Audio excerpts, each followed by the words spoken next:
প্রথমে আলোচনা করি শিরক নিয়ে। পৃথিবীতে আমরা যারাই বাস করছি, আমাদের স্রষ্টা, আমাদের সৃষ্টিকর্তা একমাত্র কে? জোরে বলেন কে? এই জমিনে যাহা কিছু আমরা দেখতে পাচ্ছি, পৃথিবীতে যাহা কিছু দেখতে পাচ্ছি, গাছপালা, নদী নালা, পাহাড় পর্বত, কীট পতঙ্গ ইত্যাদি সমস্ত জিনিসের সৃষ্টিকর্তা একমাত্র কে? আল্লাহ। আল্লাহ তাআলাকে যে সৃষ্টিকর্তা হিসেবে মানে এবং মুহাম্মদ সাল্লাল্লাহু তাআলা সাল্লামকে যে রাসূল হিসাবে চিনে মানে বিশ্বাস করে, এদেরকে বলা হয় মুসলিম। এদেরকে কি বলা হয়? মুসলিম। সম্মানিত মুসলিম সমাজ, মুসলমানদের উপর কিছু কাজ আল্লাহ তাআলা অবধারিত করেছেন, অনিবার্য করেছেন, ফরজ করেছেন। কিছু কাজ মুসলমানদের জন্য আল্লাহ তাআলা মুস্তাহাব এবং মুস্তাহসান করেছেন। কিছু কাজ আল্লাহ তাআলা রাসূল সাল্লাল্লাহু তাআলা আলাইহি ওয়াসাল্লাম মুসলমানদের জন্য সুন্নত বানিয়ে দিয়েছেন, মুসলমান যেটা আমাদেরকে করতে হবে। দুই নাম্বার হলো আল্লাহ তাআলা এই মুসলমানদের জন্য কিছু কাজ হারাম করে দিয়েছেন, গুনাহ বলে স্বীকারোক্তি দিয়েছেন, গুনাহ বলে প্রকাশ করেছেন। যেমন আল্লাহ তাআলা বলেন যে একজন মুসলিম কোনোদিন মদ পান করতে পারে ভাই? মদ পান করতে পারে না। একজন মুসলমান মিথ্যা কথা বলতে পারে না। একজন মুসলমান অপরকে ধোঁকা দিতে পারে না। একজন মুসলমান কারো প্রতি জুলম অত্যাচার করতে পারে না। মুসলমান তো এই সমস্ত কাজ হলো হারাম। জেনা করা হারাম, ব্যভিচারী হারাম, সুদ খাওয়া হারাম, ঘুষ খাওয়া হারাম, লটারি কাটা হারাম। তো যেইভাবে আল্লাহ তাআলা মানুষের জন্য কিছু করণীয় অর্থাৎ কিছু কাজ করার জন্য নির্দেশ করেছেন, তদ্রূপ মানুষের জন্য কিছু বর্জনীয়, যেটাকে আমাদেরকে পরিত্যাগ করতে হবে, যেটাকে ছেড়ে দিতে হবে, সেই কাজগুলোর নির্দেশ দিয়েছেন যে এই কাজ করা যাবে না। এটা হলো গুনাহের কাজ। বান্দা মানুষ যতগুলো গুনাহ করে, বান্দা যতগুলো গুনাহ করে, এই গুনাহের মধ্যে সব থেকে বড় গুনাহ হলো শিরক করার গুনাহ। সব থেকে বড় গুনাহ কি? একটু হানা বলুন না, কি? সব থেকে বড় গুনাহ শিরক করার গুনাহ। মুসলমান শিরক করার গুনাহ এতটা বড় যে আল্লাহ তাআলা রাসূল ইরশাদ করেন, হাদিসটি বুখারী এবং মুসলিম, তিরমিজি, নাসাই, আবু দাউদ, ইবনে মাজাহ, প্রায় প্রত্যেকটা হাদিসের কিতাবে লিপিবদ্ধ আছে। আল্লাহ তাআলা রাসূল বলছেন, মান মাতা লা ইউশরিক বিল্লাহি শাইয়্যা দাখালাল জান্নাতা। যদি কোনো ব্যক্তি ইন্তেকাল করে আর জীবনও কোনোদিন শিরক কাজ না করে, যদি কোনো ব্যক্তি ইন্তেকাল করেছে আর পৃথিবীতে থাকাকালীন কোনোদিন সে শিরক কাজ করেনি, তাহলে সেই ব্যক্তি একদিন না একদিন জান্নাত যাবেই যাবে। আর দ্বিতীয় হাদিসে রাসূলুল্লাহ ইরশাদ করেন, মান মাতা ইউশরিক বিল্লাহি শাইয়্যা দাখালান নার। আর যদি কোনো ব্যক্তি পৃথিবীতে কেউ যদি শিরক করে মারা যায়, শিরকি কাজ করে যদি ইন্তেকাল করে, সেই ব্যক্তি কোনোদিন জান্নাতে যাবে না, সে জাহান্নামী হবে, চিরস্থায়ী জাহান্নামে থাকবে। সম্মানিত মুসলিম সমাজ, এই হাদিস থেকে ক্লিয়ারলি বোঝা গেল, কেউ যদি শিরক করে থাকে তাহলে তার জন্য ঠিকানা কোথায়? জান্নাত না জাহান্নাম? সে একদিনের জন্য জান্নাত যেতে পারবে না। কেউ যদি শিরক না করে, অন্য কোনো গুনাহ করে, অন্য যতই বড় গুনাহ হোক না কেন, মুসলমান সে একদিন না একদিন জান্নাতে যাবেই যাবে। এই আপনার হাদিসের আপনার তরজমার সারাংশ আমরা কোরআন শরীফের একটি আয়াতে পাই। সূরা নিসা আয়াত নাম্বার 48 এর মধ্যে আল্লাহ তাআলা ইরশাদ করেন, ইন্নাল্লাহা লা ইয়াগফিরু আন ইউশরাকা বিহি ওয়া ইয়াগফিরু মা দুনা যালিকা লিমান ইয়াশা। আল্লাহ তাআলা বলছেন, নিশ্চয়ই আল্লাহ তাআলা শিরককারীর গুনাহ কোনদিন মাফ করবেন না। যদি কোনো ব্যক্তি আল্লাহ তাআলার সঙ্গে শরীক করে, যদি কোনো ব্যক্তি আল্লাহ তাআলার সঙ্গে শিরক করে, আল্লাহ তাআলা তার গুনাহ মাফ করবেন না। আর শিরক ব্যতীত অন্য কোনো যদি গুনাহ হয়, তাহলে আল্লাহ তাআলা চাইলে তা মাফ করে দিবেন। যতই বড় গুনাহ করেন না কেন, যে আপনাকে বলছে চুরি করা, এটা একটা গুনাহ, কিন্তু কিয়ামতের দিবসে আল্লাহ তাআলা যদি চান এটা আপনাকে মাফ করে দিবেন। মুসলমান আল্লাহ তাআলা শিরক ব্যতীত অন্য যা কিছু গুনাহ আছে আল্লাহ তাআলা এটা মাফ করবেন, কিন্তু শিরকের গুনাহ মাফ করবেন না।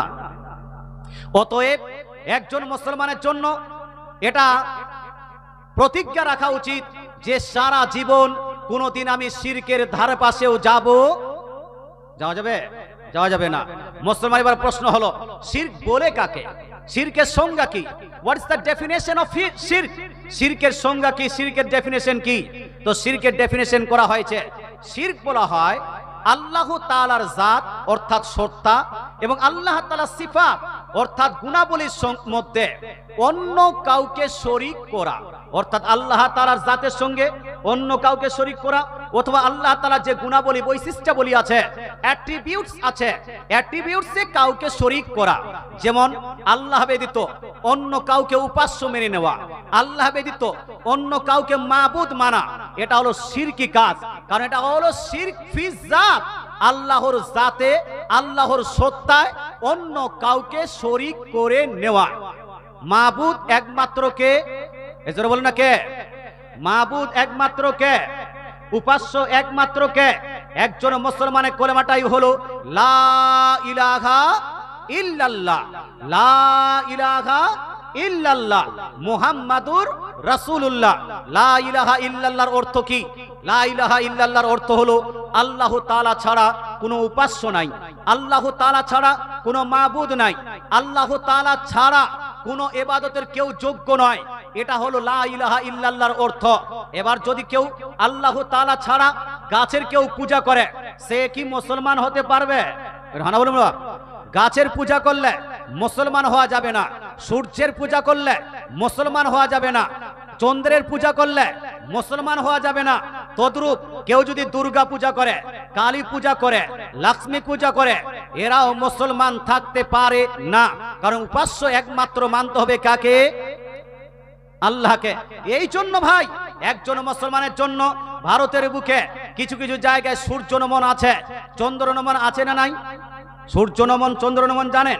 সকালে সকালে উঠে সূর্যকে নমন করছে, চন্দ্রকে সন্ধ্যাবেলা নমন করে।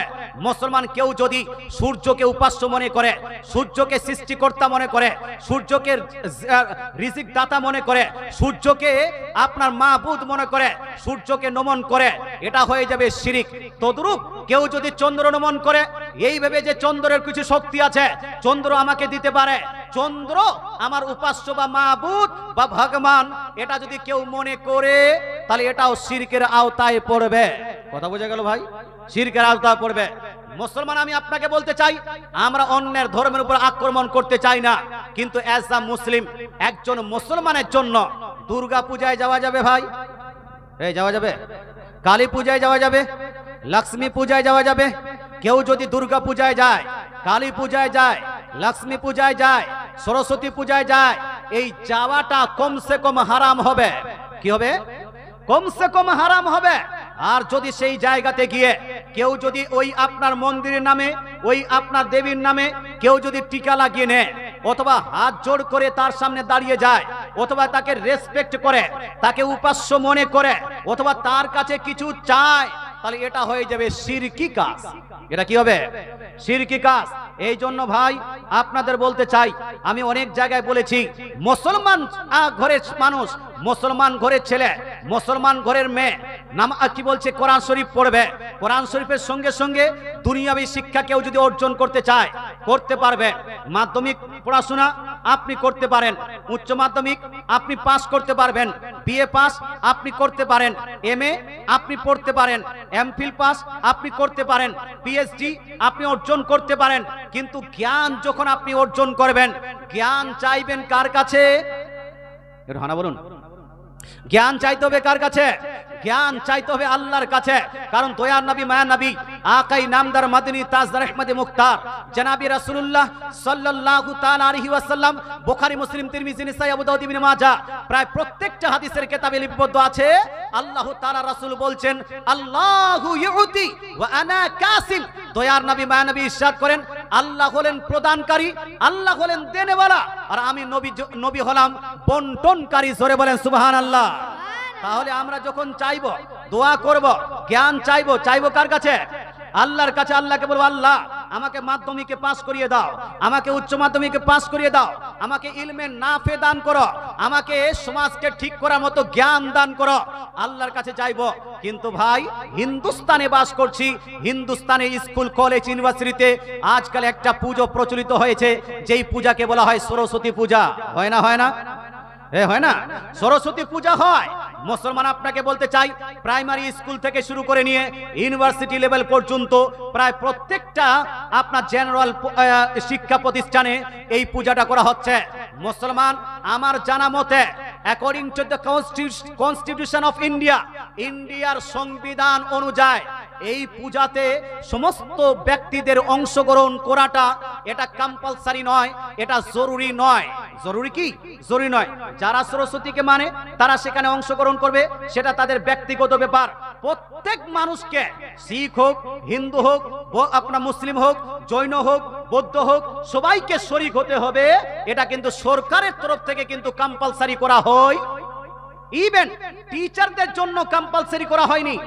আমার যতটুকু জানা, টিচারদের জন্য কম্পালসারি করা হয়নি যে সেই পূজাতে অংশগ্রহণ করতেই হবে। কিন্তু মুসলমান আপনি খতিয়ে দেখেন, মুসলমান ঘরের ছেলেরা, মুসলমান ঘরের মেয়েরা যারা স্কুল কলেজ ইউনিভার্সিটিতে পড়ে, এই ছেলে মেয়েরা দেখবেন যে ওই সরস্বতী পূজাতে সুন্দর শাড়ি পরে, সুন্দর আপনার জামা কাপড় পরে স্কুল কলেজ ইউনিভার্সিটিতে যায়। অনেকগুলো ছেলে আছে যারা সরস্বতীর নামে টিকা পর্যন্ত লাগিয়ে নেয়, কেউ সেখানে গিয়ে হাত জোড় করে করে। অনেকগুলো ছেলে আবার সরস্বতী সেলফি তুলে, রেসপেক্ট করে সরস্বতী সেলফি তুলে স্ট্যাটাস দিচ্ছে ফেসবুকে যে আজকে আমরা পূজা উদযাপন করলাম।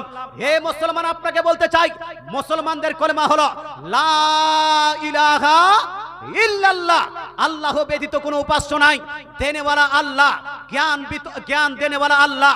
অতএব সরস্বতীকে যদি আপনি জ্ঞান দাতা, জ্ঞান দেনেওয়ালি মনে করে তার সম্মুখে দাঁড়ান, তার কাছে যান, তার সম্মুখে হাত জোড় করেন, অথবা তার কাছে জ্ঞান কামনা করেন, এটা হয়ে যাবে শিরকি কাজ। এই কাজ করলে সেই ব্যক্তি মুসলমান থাকতে পারে, মুসলমান থাকতে পারে, এটা শিরকি কাজ। এই কাজ করা যাবে না। আল্লাহ তাআলা আমাদের বুঝার তৌফিক দান করুক। কিন্তু আমি জানি আজ পর্যন্ত আপনার ছেলে যখন স্কুলে যায়, আপনার মেয়ে যখন স্কুলে যায়, আপনার ভাই যখন স্কুলে যায়, আপনার বোন যখন স্কুলে যায়, একদিনও আপনি বলতে সাহস পাননি বেটা স্কুলে যাচ্ছ, আজকে পূজার দিন যাওয়ার প্রয়োজন নাই, স্কুলে যাচ্ছ বেটি আজকে তোমাকে পূজার দিন যাওয়ার দরকার নাই। আপনারা কি নিষেধ করেছেন? নিষেধ করেন না? এদিকে কি স্কুলগুলোতে হয় না? হ্যাঁ, এদিকেও স্কুলগুলো হচ্ছে, কিন্তু একদিনও আপনি যেন নিষেধ করলেন না। বাই চান্স যদি আপনার ছেলে করছে, আমি এটা বলছি না, বাই চান্স যদি আপনার ছেলে, আপনার মেয়ে, আপনার বন্ধু বান্ধবের পাল্লায় পড়ে সরস্বতীর সামনে একবার দাঁড়িয়ে যায় আর তার সঙ্গে হাত জোড় করে তার কাছে যদি জ্ঞান প্রার্থনা করে, সে আর কোনোদিন মুসলমান থাকতে পারবে? পারবে? যতক্ষণ পর্যন্ত না সেই মেন কাজ থেকে, সেই নির্দিষ্ট কাজ থেকে তওবা করে দ্বিতীয়বার কলেমা পড়ে মুসলমান না হয়েছে। কিন্তু ভাই আপনি বাপ হয়েছেন কিন্তু দায়িত্ব পালন করতে পারেননি, আপনি মা হয়েছেন কিন্তু দায়িত্ব পালন করতে পারেননি, আপনি বড় ভাই হয়েছেন, গার্জিয়ান হয়েছেন, আপনি দায়িত্ব পালন করতে পারেননি। প্রত্যেক মানুষের একটা দায়িত্ব আছে না নাই? আছে না নাই? স্কুল পড়াবেন। আমি অনেকগুলো টিচারকে জিজ্ঞেস করলাম, স্যার আপনার স্কুলে যদি মুসলমান ছেলেরা ওই সরস্বতী পূজাতে যদি অংশগ্রহণ না করে, পার্টিসিপেট না করে, তাকে কি স্কুল থেকে অ্যাডমিশন আপনার শেষ করে দেওয়া হয়ে যাবে, বের করে দেওয়া হবে? কোনো মাস্টার বলে না যে অ্যাডমিশন ক্যান্সেল করা হবে। সবাই বলছেন না, এটা কম্পালসারি নয়, যারা মানে তারা করে। কথা বুঝা গেল? তাহলে আপনার ছেলে যায় কেন? আপনার মেয়ে যায় কেন? কেন আপনি বুঝাতে পারছেন না? এত বড় গুনাহ, পৃথিবীর মধ্যে যত বড় গুনাহ আছে, জেনা, ব্যভিচারী, গীবত ইত্যাদি সব থেকে বড় গুনাহ হলো শিরকি গুনাহ। এর থেকে পৃথিবীতে আর কোনো বড় গুনাহ নাই। বাংলাদেশে একটা ট্র্যাডিশন চলে গেছে, ট্র্যাডিশন চলছে, ট্র্যাডিশন বিশেষ করে জামাতে ইসলামীর মৌলবী মুন্সিরা বাংলাদেশে দেখবেন, আর আমাদের এলাকাও এটা চলছে। যারা নেতা হয়ে গেছে, এমএলএ হয়ে গেছে, এমপি, সে যাই হোক না কেন, নাম বলার প্রয়োজন নাই, এমএলএ, এমপি, প্রধান, মুখিয়া, এদের দেখবেন আপনারা ভোট নিয়েছে, ভোট নেওয়ার জন্য দুর্গা পূজা হচ্ছে, উদ্বোধন কে করবে? মুসলিম নেতা যাচ্ছে। কালী পূজা হচ্ছে, উদ্বোধনের দিন মুসলিম নেতা যাচ্ছে। ওই যে আপনার বাংলাদেশে সাধুবাদ জানানোর জন্য মুসলমান মৌলবীরা যাচ্ছে। আজ দেখা গেল অনেকগুলো দেওবন্দি মৌলবী ওখানে গিয়ে ওই মণ্ডপে গিয়ে আপনার জন্য গীতা শ্লোক পড়ছে, মহাভারতের শ্লোক পড়ছে, তারপরে আপনার কি বলছে ঋগ্বেদ, সামবেদ, যজুর্বেদের আপনার শ্লোক পড়ছে। শুনুন কান খুলে, যদি কোনো ব্যক্তি পূজার উদ্বোধনে গিয়ে ওখানে অংশগ্রহণ করে, পার্টিসিপেট করে, ওখানে যদি ঋগ্বেদ, সামবেদ, যজুর্বেদ আর গীতা মহাভারত পড়ে তাদের পূজাকে যদি সমর্থন জানায়, তাহলে সেই সমর্থন জানানোর কারণে সঙ্গে সঙ্গে সে ইসলাম থেকে খারিজ হবে, সে শিরকি কাজ করবে। এই জন্য ভাই, ভোট যদি নিতে হয় তাহলে সামাজিক কাজ করে ভোট নিন। ভোট যদি নিতে হয় রাস্তাঘাট পরিষ্কার করে আপনার ভোট নিন। ভোট যদি নিতে হয় সমাজ কল্যাণমূলক কাজ করুন। হিন্দু ভাইদেরও কাজ করুন, মুসলিমদেরও কাজ করুন, খ্রিস্টানদেরও কাজ করুন, সবারই কাজ করবেন। তবে পূজাতে অংশগ্রহণ করতে হবে, এটা জরুরি নয়। কথা বুঝতে পারছেন না? হ্যাঁ, মেম্বার প্রধানকে ওই মন্দির বানানোর জন্য হয়েছে নাকি? না মসজিদ বানানোর জন্য? মসজিদে যদি একদিন যদি আপনার এমএলএ এমপি না আসে, আর যদি সে যদি সঠিকভাবে কাজ করে, সে যদি সঠিকভাবে রাস্তাঘাট করে, সঠিকভাবে যদি গরিবের যদি দেখভাল করে, তাদেরকে ভোট দিব না? দিব না? এটা হানা বলেন না ভাই। কোন হিন্দু পার্টির আপনার হিন্দু যদি কোনো মেম্বার হয়, হিন্দু যদি কোনো আপনার এমএলএ এমপি হয়, তারা তো আমাদের মুসলমান ঘরের মসজিদে এসে নামাজ পড়ে না। কিন্তু যদি সে কাজ করে, সঠিকভাবে কাজ করে, আপনার সামাজিক কাজ করে, তাহলে তাদেরকে আমরা ভোট দিই না? দিই না? এই ভোট দেন না আপনারা? ভোট তো দেন। মুসলমান তাহলে বলতে চাই যে এখানে পার্টির ব্যাপার এটা নয় যে তাকে ধার্মিক কাজ করতে হবে। আল্লাহ তাআলা আমাদের বুঝার তৌফিক দান করুক, আমল করার তৌফিক দান করুক, বলেন আমিন। তাহলে শিরকি কাজ বুঝতে পারলেন, শিরিক করা যাবে, যারা বলেন না শিরিক করা যাবে না মুসলমান। এবার দ্বিতীয় চ্যাপ্টারটা নিয়ে আসেন। দ্বিতীয় চ্যাপ্টার হলো এই যে অনেকগুলো জায়গাতে আবার দেখা যায় যেটা শিরকি কাজ নয় সেটাকে শিরক বলে আখ্যায়িত করা হয়। যেটা শিরকি কাজ নয় সেটাকে শিরক বলে আখ্যায়িত করা হয়। শুনুন, মুসলমান শিরক করলে একজন ব্যক্তি মুসলমান থাকে না, সে ইসলাম থেকে খারিজ হয়ে যায়, তার বহু তালাক হয়ে যাবে, অটো তালাক। এবার হাদিসের মধ্যে এসে রাসূলুল্লাহ সাল্লাল্লাহু তাআলা আলাইহি ওয়াসাল্লাম বলছেন, যদি কোনো ব্যক্তি অপর ব্যক্তিকে মুশরিক বলে অথবা কাফির বলে, কেউ যদি অন্য কাউকে কাফির বলে, আর যাকে বলা হয়েছে কাফির, যাকে বলা হয়েছে মুশরিক, সে যদি কুফর না করে, সে যদি শিরিক না করে, যে বলবে ঘুরে ফতোয়া তাকেই লেগে যাবে। কথা বোঝা গেল? কারো উপর শিরকের ফতোয়া লাগানো হলো, কারো উপর কুফরের ফতোয়া লাগানো হলো, অথচ সে শিরিক করেনি, অথচ সে যেন আপনার কুফর করেনি। তো যে বলবে সে মুশরিক হবে না? হবে না? যে বলবে সে কাফির হবে না? হবে না? অর্থাৎ কারো প্রতি শিরকের ফতোয়া লাগানোর আগে 100 বার ভাবনা চিন্তা করা উচিত কি উচিত নয় ভাই? উচিত। মুসলমান আপনাকে বলতে চাই, আমাদের দেশে তথাকথিত লামাযাবি যারা আছে, আহলে হাদিস যারা আছে, এরা সুন্নিদের উপর অনেকগুলো কাজে, সুন্নিদের কাজে শিরকের ফতোয়া লাগায় না? লাগায় না? মানে এটা করা শিরিক, এই করা শিরিক। আমার পূর্বে মুনাসিরে আজমে বাঙ্গাল হযরতুল আল্লাম মৌলানা মুফতি জুবাইর হোসেন মুজাদ্দিদি রেজভী সাহেব কিবলা, উনি অনেক কিছু আলোচনা করেছেন। আমি সম্পূর্ণ আলোচনা শুনতে পাইনি, কি আলোচনা করেছেন জানি না।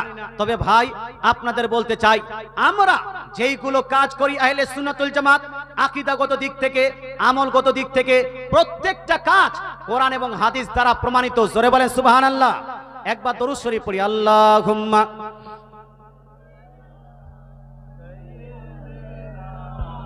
মাওলানা মুহাম্মদ ওয়ালা আলে সাইয়্যিদিনা ওয়ালা আলে সাইয়্যিদিনা মাওলানা মুহাম্মদ সাল্লু আলা মুহাম্মাদিন সাল্লু আলা মুহাম্মদ हरदम ज़बां से निकालो, हरदम ज़बां से निकालो पाक नामे मुहम्मद सल्लल्लाहु ताला अलैहि वसल्लम। আমি যেটা আলোচনা করছিলাম সেটা হলো এই যে অনেকগুলো এমন কাজ যেটা সুন্নিরা করে অথচ অন্যরা এর উপর শিরকের ফতোয়া লাগায়। এই সমস্ত কাজের মধ্যে, এই সমস্ত আকীদার মধ্যে একটি মুখ্য আকীদা হলো নবীজি সাল্লাল্লাহু তাআলা সাল্লামকে গায়েবের সংবাদদাতা মানা। অর্থাৎ নবী গায়েব জানতেন, নবী গায়েব জানেন, গায়েবের সংবাদদাতা হন। এটা আমাদের আকীদা হয় না, হয় না ভাই? আর নবী গায়েব জানেন না, জানেন না? জানেন। কিন্তু যদি আপনি যান মহারাজপুরে গিয়ে অথবা যেন ওই কি বলছে ফাঁকাডিয়া মোড় ওইদিকে যেন গিয়ে যদি জিজ্ঞেস করেন যারা আছে গায়ের মোকাল্লিদ ওদেরকে জিজ্ঞেস করেন নবীকে গায়েবের সংবাদদাতা বলা যাবে কি যাবে না, নবীকে গায়েবের জ্ঞানী বলা যাবে কি যাবে না, এরা বলবে এটা শিরক হবে, এই আপনার নবীকে গায়েবের সংবাদদাতা মানা যাবে না।